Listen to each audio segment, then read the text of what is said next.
Hey, good Tuesday evening, everybody. I'm Meteorologist Matott in the Weather Center with your forecast update, where the attention continues to be focused on, you guessed it, lake effect snow. Still hitting some places in central New York, albeit not nearly as heavy as Monday. We weakened slightly today, but we're expecting some slight strengthening overnight before the pattern really generally starts to take a turn for the weaker. And you can see on the current satellite and radar, our winds are kind of shifting a little bit over the Great Lakes. Yesterday, those Great Lakes were lighting up on the radar. Now, everything's starting to die down. We're overall kind of starved for moisture, which you need for lake effect snow. Winds are becoming slightly less favorable. However, that band was stubborn overnight last night. We're expecting it to continue to impact places in central New York through the day tomorrow, though it will have a wider spread, and I'll show you what I mean on the Futurecast.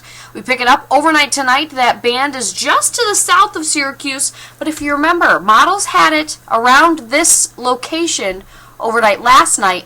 That was a little bit too far south, though I wouldn't be surprised if places up to the north, like Beeville, Liverpool, Syracuse, places that have really seen the snowfall thus far, if they tapped into a little of that extra lake effect.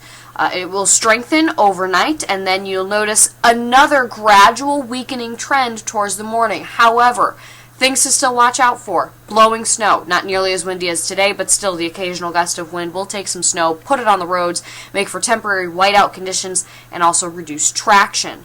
But the overall lake effect band will weaken throughout the day. You can see how incredibly narrow it is through tomorrow afternoon. This should be persistent light to moderate snow. I don't know if the snow will be heavy at times.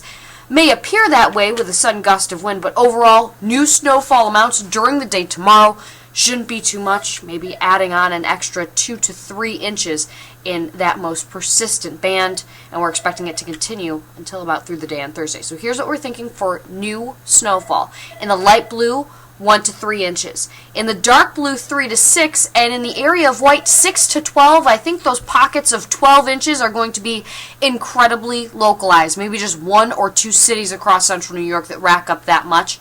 And keep in mind, most of this falls overnight tonight through Wednesday, so take those numbers and kind of, I would subtract 2 or 3 from then. So that white area overnight tonight is really more like 3 to 9 instead of 6 to 12 when you really think about it. And then during the day tomorrow is where we'll see an extra couple of inches tacked on. But again, overnight last night, some places saw a foot or more. I don't think that's very probable overnight tonight into tomorrow. Let's talk a little bit about temperatures because they stay pretty much the same through the rest of the week. Tomorrow will be slightly breezy, so that means wind chills will likely be in the single digits or in the low teens for most of the day. Again, lake effect snow persists until Thursday. Then we get a short wave moving through. Might get a quick blast of snow for everybody, and then Friday is when we can all finally take a sigh of relief, breathe a little bit. DPW crews can finally catch up with those deteriorating road conditions, and Friday should be a good day. When we talk about Saturday, there's a much talked about weekend coastal storm, a nor'easter. However, latest information continues to trend it a little bit further south of central New York. So places way to our south, like the southern tier, maybe into Cortland County, might see some snow on Saturday. We may see a few flurries, but as of right now, looks like a miss. Certainly something to keep an eye on, especially if you have weekend plans. Now, the forecast turns quiet Sunday and Monday. We even turn a touch warmer back into the 30s during the highs, and we won't have a chance for snow again until late in the day on Tuesday. You can always stay updated on your forecast online at cnycentral.com. Have a good one.